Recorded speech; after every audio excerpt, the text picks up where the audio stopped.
Come stai? Stavo pensando proprio a te, lo sai.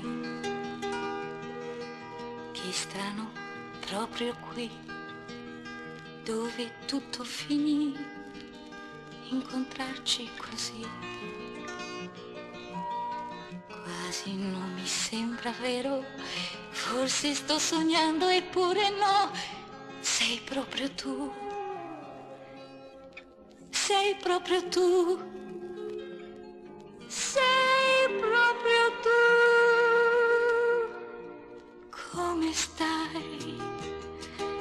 Da allora dimmi, mi hai pensata mai?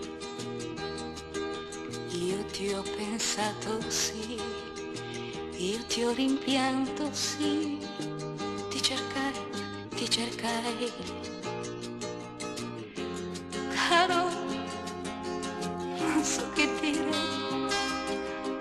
fatti guardare, non sei cambiato, come stai?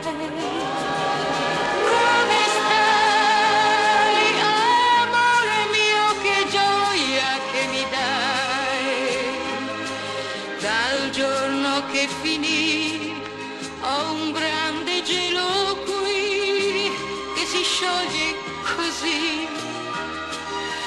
No, non è successo niente, questo tempo non c'è stato, ti amo come prima, forse di più, forse di più. Come stai? Sei dolce, dolce, dolce, più che mai. È dolce il tuo dolore, meraviglioso amore che non vuole morire. Caro, non dirmi niente se sto piangendo fra le tue braccia. Come stai?